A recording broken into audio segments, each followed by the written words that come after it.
Hello, welcome to the NUFC 360 preview podcast with me, Jack, and Michael has joined me for this evening, and we're going to look ahead to Newcastle against Tottenham Hotspur on Sunday in North London at the Tottenham Hotspur Stadium, 4:30 kickoff. So first of all, Michael, how are you doing? I'm very well, thank you. Buzzing still after Wednesday night, which was not the most interesting game in the world, but a really, really good result.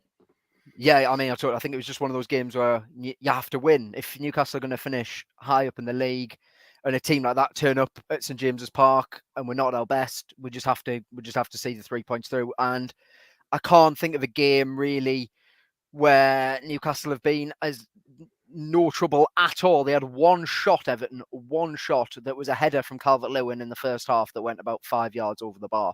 It was 1-0. It should have been more, but the comfortable way that we dealt with the game was so nice. I don't know what Frank Lampard was on about when he said that it was a close game, but yeah, that's just Lampard. I think he meant possession, didn't he? Because that was 50-50. So, yeah. But one measly header over the bar is not exactly like, competing, is it? So, but we move on.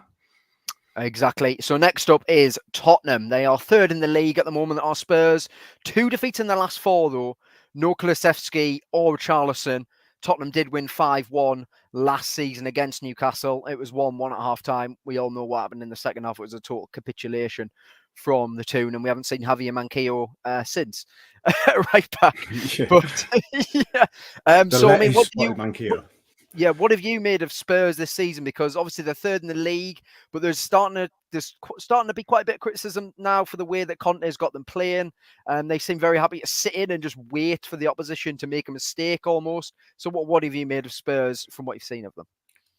They've been very, very solid, haven't they? And they've been very much anyone who's watched any, Juventus or Chelsea in the last 5 or 6 years know they're a very Conte team. They're very, a bit like us, very hard to break down. They're not exactly pulsating, which I think does irk some of the Spurs fans who get sort of tagged like we do, that we just want to be entertained every week and we're not bothered how we do it, and how they get through the line. But when they go through the gears, they really can go through the gears, and they have got some outstanding footballers. I mean, there's at least 4 of their team that I would welcome in our squad any day of the week. Yeah, I mean, I think Son and Kane are 2. Who are the other 2? Well, I quite like Pulisic, if I said that right. Perisic. Perisic. I know he's quite old, but he's full of running and very, very clever with the ball. Very, very underestimated in my opinion. I really do. Every time I see him, he's not like Bruno, but he never seems to make a misstep. He does everything perfect. He's one of those that him. And obviously the guy you said, Kulusevski, he's very, very good on the ball. Like him a lot. And but obviously, like you said, he ain't playing. But I would have those 4. I would not have been, raising my eyebrows if we've got any of those 4. But especially out of all of them, Son he's unplayable when he wants to be. He's fantastic. I would pay for player to watch him play. Yeah, I mean, you did mention Son, but I would say this season's he's not been great. He got a hat-trick against Leicester, but he hasn't scored in any other game apart from that.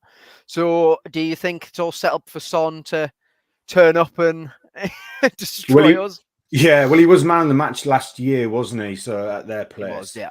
So I mean, if he turns, he's a bit like Maxine, and Spurs fans, if you are watching, I don't mean he's as good as Max. I don't mean Max is as good as him, but when he turns it on, he can really turn it on. I mean, he's unplayable when he gets in those spaces. He plays that role better than anybody else, in my opinion. He is literally uncontainable, and his finishing is just. He's pretty much the all-round player in the Premier League, or one of the 4 all-round players in the Premier League, in my opinion. I would love to have him at Newcastle. Absolutely love it. Yeah, that's fair enough. I think also him and Kane have got they're they are the deadliest Premier League partnership in terms of goals and assists. There's no partnership that's done better. And they're only Son's 30 and Kane's 29. So God knows how many more goals they're going to combine for. But I mean, for Tottenham, I see your point. I think they start the season brilliantly, but knowing a lot of what Tottenham fans are saying and stuff, they don't think they've played well in many games this season, but they've been winning and getting results. So obviously that doesn't matter. But then against Manchester United, I don't know if you saw the highlights. I did, Wednesday night. they got battered. Like Man United Yeah, could have won 8-0. That's not even yeah, like an exaggeration. yeah, So they are a strange team. yeah. I mean, really, apart from Man City, everyone's been very unpredictable. Yeah, We that's were fair. saying that about Everton again. The other, one of the other podcasts, the preview for Everton, we were like, I don't know if it's more down to us not being comfortable, still going, oh, we're going to bash this lot, we're going to absolutely bloody tan their asses. But teams have been really up and down, and you wouldn't really want to part with money for a lot of teams at the moment. Liverpool, Tottenham, even us to a certain extent. That they don't seem some games that you think, oh, they'll do all right here. They just don't. And like you said, Man U made them look really, really poor. So I mean, that all got overshadowed because of Ronaldo again. But yeah, I mean, any other day it would have been, wow, Tottenham, really? Oh, Arsenal, they're the other team that aren't unpredictable at the moment, obviously. So, but at least we have we have a decent record there, don't we? So that's Yeah, given me a bit of hope.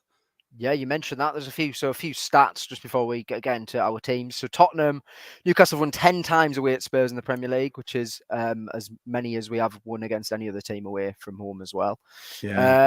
Spurs have won 7 of their last 10 against Newcastle, and they have actually won their last 8 Premier League games in a row at the Tottenham Hotspur Stadium. So at home, they're a pretty formidable force.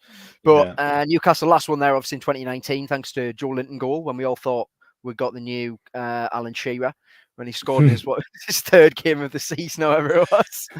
Oh dear.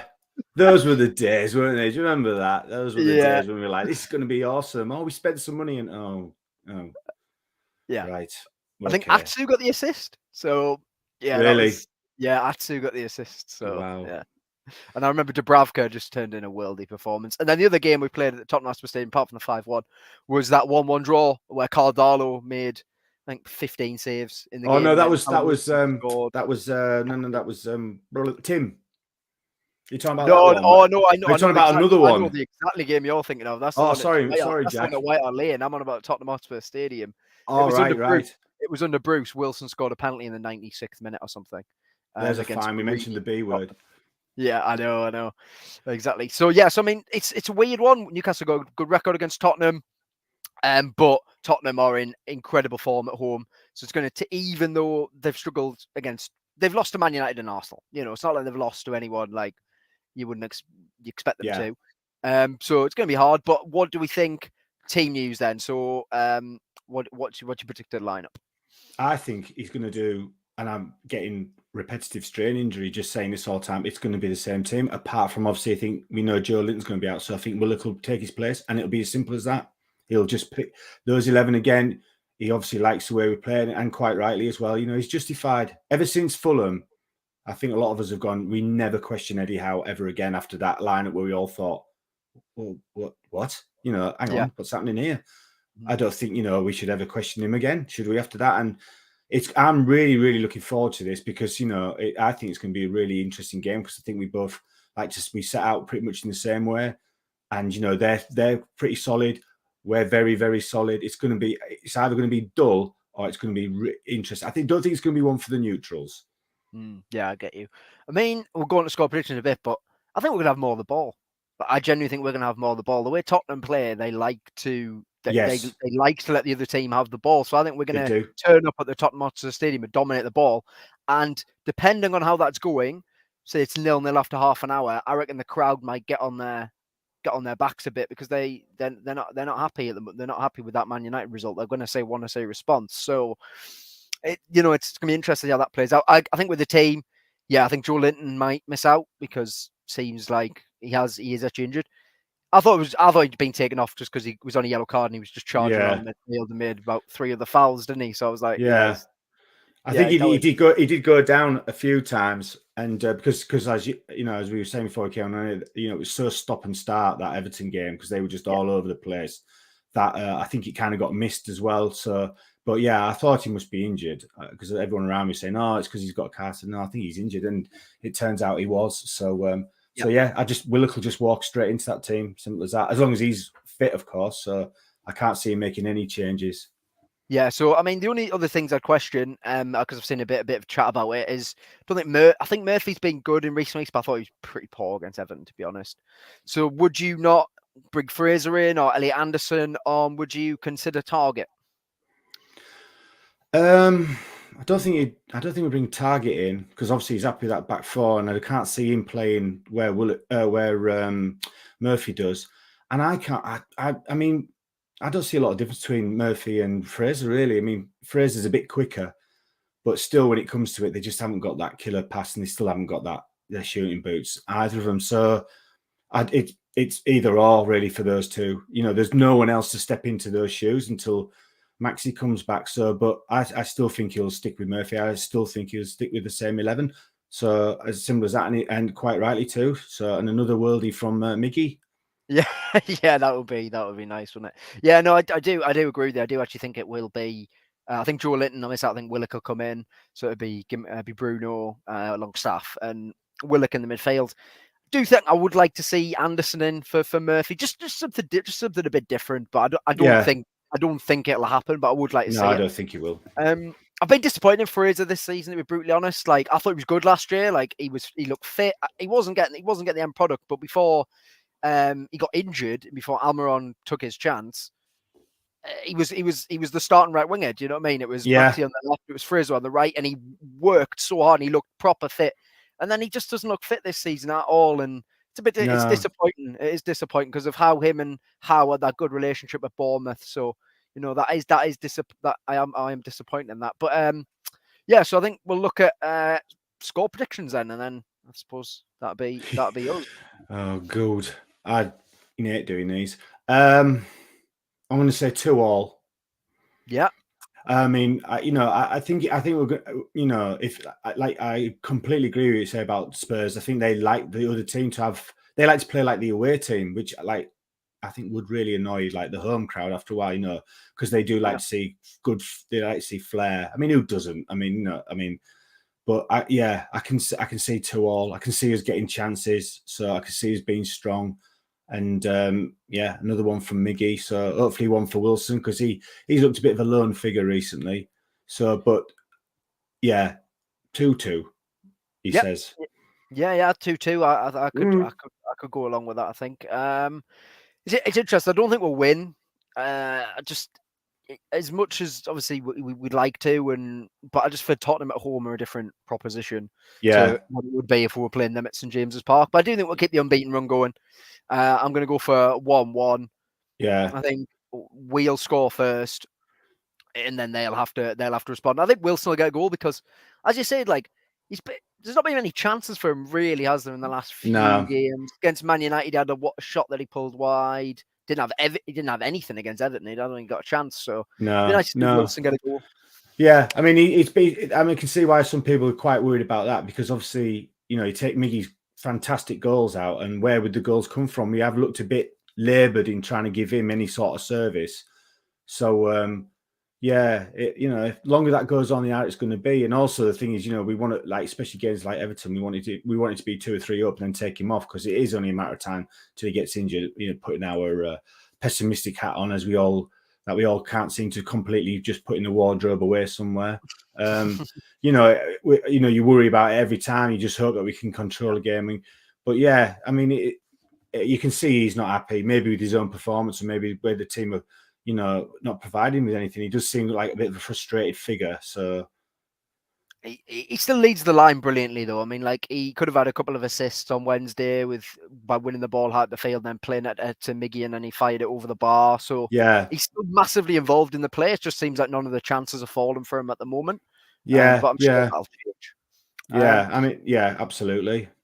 So yeah, so we're both going for draws then. We're gonna go to Tottenham. We're both gonna get a draw. We're gonna get a draw. Yes, sorry, folks. We want, you know, again, my head wants to go. Well, say 2-2, but my heart's going 3-1, famous victory.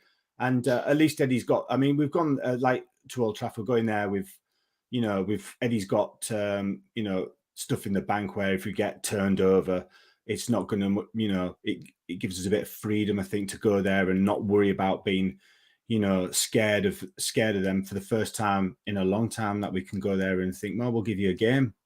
Yeah, I mean, I'd be shocked if we got battered like the same as Yeah. last season. I just don't think it'd happen, because I think that what happened then is we chased the game. We were so open at the back, weren't we? At like 2-1 down, we were like Yeah. throwing about 6 men forward. I just think that we've learned from that, and I don't think it'll happen. I don't think we'll get battered by anyone this season, to be honest. So I'm going 1-1. You're going 2-2. Yeah. Let's see what happens on Sunday. Thank you for joining us Absolutely. on the NUFC 360 podcast. We'll see you all later.